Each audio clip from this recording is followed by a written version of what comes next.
अयोध्या की राम मंदिर चढ़ावा चोरी मामले में एक्शन तेज हो गया है। एसआईटी की जांच और एफआईआर के बाद जहां सभी 8 आरोपियों को गिरफ्तार कर जेल भेजा जा चुका है, तो वहीं ट्रस्ट के महासचिव चंपत राय और ट्रस्टी अनिल मिश्रा ने इस्तीफा दे दिया है। सभी आरोपियों की कोर्ट में पेशी के दौरान पुलिस ने कोर्ट को बताया कि शुरुआती जांच में सभी के खिलाफ चोरी के सबूत मिले हैं। 8 में से 7 आरोपियों के पास से अब तक करीब 79,84,000 रुपए बरामद भी किए जा चुके हैं। एसआईटी ने इन्वेस्टिगेशन के दौरान 27 अप्रैल से 5 जून तक की सीसीटीवी फुटेज चेक की। इन 45 दिनों की सीसीटीवी फुटेज में सभी आरोपी 70 बार चोरी करते पाए गए। अब इन आरोपियों पर सोमवार को सुनवाई होगी।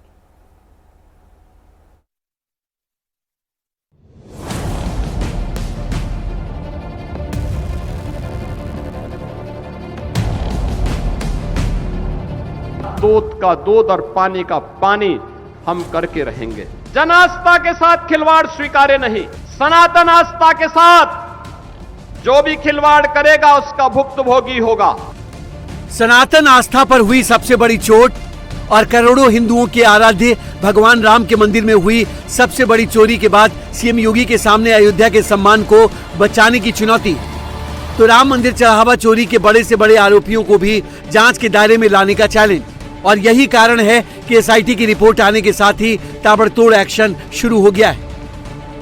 राम मंदिर चढ़ावा चोरी मामले में ट्रस्ट के महासचिव चंपत राय का इस्तीफा हो चुका है। ट्रस्टी अनिल मिश्रा भी रिजाइन कर चुके हैं। सूत्रों के मुताबिक मंदिर निर्माण प्रभारी गोपाल राव को भी मंदिर की व्यवस्था से बाहर कर दिया गया है। तो चंपत राय के ड्राइवर टीनू यादव समेत 8 आरोपी गिरफ्तारी के बाद सलाखों के पीछे पहुंच गए। 79,85,493 रुपए बरामद किए गए हैं इनके पास। उसमें केवल एक को छोड़कर सुभाष के पास से बरामद नहीं है, वो षड्यंत्र में शामिल थे। बाकी सबके पास से अलग अलग अमाउंट बरामद हुए हैं। टोटल नहीं, अअभी वो नहीं है, अभी विवेचना का विषय है। अभी वो जो है मतलब विवेचना के क्रम में आगे आएंगे। एक चीज और बताइए, प्रिवेंशन ऑफ करप्शन एक्ट क्यों लगाया गया? इसलिए नहीं दी गई क्योंकि ये मतलब विशेष जो भ्रष्टाचार निवारण न्यायालय से संबंधित है, और वो न्यायालय अभी जो है मतलब आज नहीं आई है, वर्किंग डे नहीं था, आज जो है मतलब छुट्टी का दिन था, इसलिए जो है मंडे तक का दिया गया है। प्रिवेंशन ऑफ करप्शन एक्ट क्यों लगाया गया? क्योंकि इसमें जो है जो इसमें लोक सेवक हैं, इस सरकार के द्वारा वेतन लेते हैं, और इसमें जो है बैंक कर्मी भी हैं बहुत सारे, इसलिए इन पर ये लगाया गया है। लेकिन 8 जो आरोपी हैं इसमें तो ना तो कोई लोक सेवक है ना कोई बैंक कर्मी। मैंने बिल्कुल है, लोक सेवक हैं। इसमें एसबीआई के बहुत सारे लोग हैं। हाँ, लोक सेवक हैं। कितने एसबीआई के कर्मचारी? एसबीआई के लगभग 5-6 हैं। सूत्रों के मुताबिक अयोध्या राम मंदिर में प्राप्त दान में 7 करोड़ रुपए से अधिक की कथित गड़बड़ी की जांच एसआईटी कर रहा है। एसआईटी की रिपोर्ट में चढ़ावे के लूट के तरीके और एक आरोपी के रोल की चर्चा है। एसआईटी ने चंपत राय और अनिल मिश्रा की भूमिका पर भी सवाल उठाए। 27 अप्रैल से 5 जून की सीसीटीवी फुटेज का जिक्र करते हुए रिपोर्ट में लिखा है कि इस दौरान 70 बार चढ़ावे की गिनती में लगे लोग चोरी करते दिखे। जो लोग पकड़े गए हैं उन सबको चंपत राय और अनिल मिश्रा की सिफारिश पर गिनती के काम में लगाया गया था। एसआईटी ने कहा कि अनिल मिश्रा ने अपने करीबियों को बिना जांच पड़ताल के नौकरी पर रखवाया। जो 8 लोग गिरफ्तार किए गए हैं उनमें टीनू यादव और सुभाष श्रीवास्तव ही ट्रस्ट के कर्मचारी थे, बाकी सब एसबीआई के पेरोल पर थे। खुद अनिल मिश्रा पर भी आरोप लग रहे हैं कि ट्रस्टी बनने के बाद से उनकी संपत्ति में काफी इजाफा हुआ है। अयोध्या के बारे में जो कदपे समाचार मिल रहे थे, हमने कहा था एसआईटी गठित की गई है।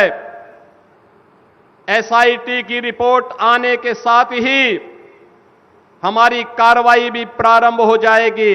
और आपने देखा होगा एसआईटी की रिपोर्ट आई, तुरंत कार्रवाई प्रारंभ हो गई। और मैं आश्वस्त करता हूं, जो मैंने कहा था, दूध का दूध और पानी का पानी हम करके रहेंगे। जन आस्था के साथ खिलवाड़ स्वीकार्य नहीं। सनातन आस्था के साथ जो भी खिलवाड़ करेगा उसका भुक्तभोगी होगा। किसी को छूट नहीं दी जा सकती। चढ़ावे में सबसे ज्यादा चोरी रामशंकर यादव उर्फ टीनू यादव ने की। चढ़ावे की राशि जिन बॉक्सेस में रखी जाती थी उसकी चाबियां टीनू यादव के पास ही रहती थी। मंदिर में किसे नौकरी देनी है, चढ़ावे की गिनती में किसे रखना है, इसका फैसला भी टीनू यादव करता था। मंदिर परिसर में पुलिस के जवानों की तैनाती का फैसला भी टीनू यादव ही करता था। चढ़ावा चोरों के इस गिरोह का दूसरा सबसे बड़ा किरदार रमाशंकर मिश्रा है।